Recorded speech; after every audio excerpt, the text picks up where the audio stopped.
Jumpa lagi di kanal Perspektif dengan Andre Vincent Wenas. Kali ini catatan saya tentang lobby. Melobi itu kegiatan clandestine yang lazim dalam sistem sosial politik manapun juga. Begini, ya, kita tidak perlu baperan dalam diskusi soal lobby kelompok tertentu, baik itu lobby politik maupun lobby bisnis, sampai lobby soal kegiatan sosial, keagamaan, karitatif, dan filantropis. Biasa-biasa saja kok, kelompok lobby itu ada di mana-mana. Tidak perlu dipungkiri dan tidak perlu hipokrit. Apakah itu kelompok lobby Kristen, kelompok lobby Islam, atau agama lainnya? Termasuk kelompok lobby sawit atau minyak goreng, lobby baja, batu bara, lobby daging sapi, sampai ke lobby daging hangat. Itu fakta sosialnya, juga fakta politik praktisnya, dari power play maupun yang pakai fulus atau fustun. Nah, sahabat, baru-baru ini kita mengangkat soal isu kelompok lobby Kristen di Singapura terkait kasus deportasi UAS. Lalu sementara pihak mungkin ada yang emosi entah kenapa, atau ada juga yang memang tidak paham atau naif soal lobby-melobi ini. Protes keras yang sayangnya tidak dibarengi argumentasi. Cuma ngeyel begitu aja, meskipun pemrotes itu mengaku diri sebagai intelektual. Sayang sekali memang. Oke, lobby dan kegiatan melobi. Apa itu? Nah, per definisi, lobbying adalah any attempt by individuals or private interest groups to influence the decisions of government. In its original meaning, it referred to efforts to influence the votes of legislators, generally in the lobby outside the legislative chamber. Lobbying in some form is inevitable in any political system. Ini penting. Saya ulangi, lobbying in some form is inevitable in any political system. Jadi tidak bisa dihindari. Sehingga jadi menarik lantaran dikatakan bahwa kegiatan melobi itu tidak dapat dihindari dalam sistem politik apapun. Nah, sahabat, tentu saja apa peran serta detail kegiatan serta topik pembicaraan dalam suatu lobby itu kerap tidak jadi konsumsi publik memang. Semacam kegiatan clandestine, sebut saja begitu. Clandestine itu artinya bawah tanah begitu ya. Hanya hasil akhirnya yang bisa diketahui publik. Dan itu lazim terjadi dimanapun. Tidak aneh dan tidak jahat juga.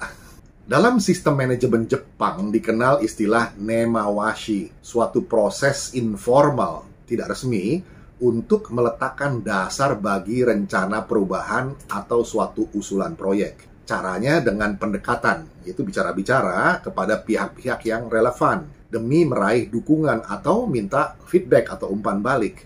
Hal ini dianggap sebagai elemen penting dalam setiap perubahan besar, sebelum langkah formal apapun diambil. Sahabat, kegiatan melobi ini sangat lentur atau fleksibel dan cair sekali, sehingga dikatakan lobbyists are commonly held in a negative light because they are seemingly able to circumvent the democratic process. Ya, pelobi ini bisa memintas proses demokratis. Walaupun begitu, de facto, lobbying in some form is inevitable in any political system. Melobi tidak dapat dihindari terjadi dalam sistem politik apapun. Lobby ternyata suatu keniscayaan dalam kehidupan sosial, politik, ekonomi. Kelompok penekan atau pressure group ada di dalam setiap sistem. Dan semua kelompok penekan itu pasti melakukan kegiatan lobby sesuai dengan gayanya masing-masing. Tatkala almarhum Tengku Zulkarnain diusir dari Bandara Samratulangi oleh kelompok penekan adat dulu, sulitlah untuk dicerna bila dikatakan tidak ada kelompok lobi tertentu di belakang aksi tersebut. Saat kasus dua pendeta Amerika ditolak masuk ke Singapura dengan alasan yang mirip dengan alasan penolakan UAS, hanya ini dari versi radikalisme Kristen, diyakini juga ada kelompok lobi tertentu yang menjaga agar otoritas Singapura tetap tegas pada aturan serta bertindak adil. Sewaktu proses pengadilan Ahok berjalan, kita ingat ya, siapa bilang tidak ada lobi kelompok penekan di belakang layar? Bahkan sejak sebelumnya, lobi-lobi politik pastilah terus berkelindan merangkai berbagai kepentingan kelompok yang merasa terganggu dengan kebijakan Ahok sebagai gubernur. Lobi kelompok, sindikat atau mafia sawit yang berujung penangkapan Dirjen Perdagangan Luar Negeri, berikut 3 wayang korporasi, sampai yang terakhir dicokoknya staf ahli Kemenko Perekonomian Lee Chen Wei oleh Kejaksaan Agung. Apakah di peristiwa itu tidak ada lobi-lobi politik? Misalnya, lobi untuk mengamankan para mastermind atau biang kerok lainnya agar tidak tersentuh hukum. Lee Chen Wei dikabarkan tidak lagi jadi anggota tim asistensi Kemenko Perekonomian sejak Maret 2022. Padahal kasus CPO atau migor itu, kelangkaannya dan harga mahal itu terjadi sejak akhir tahun lalu, 2021. Kelompok lobi itu faktanya ada karena memang diperlukan untuk memuluskan lahirnya suatu kebijakan. Termasuk juga untuk menjaga agar suatu regulasi atau legislasi yang telah disepakati bisa berjalan pada relnya. Jadi satu yang wajar dan normal-normal saja. Lobby ini hanya kepentingannya untuk apa? Yang baik atau yang buruk. Jadi lobby itu juga berfungsi semacam anjing penjaga atau watchdog yang mengawal isi rumah dari mereka yang mau coba-coba menyelewengkan kesepakatan.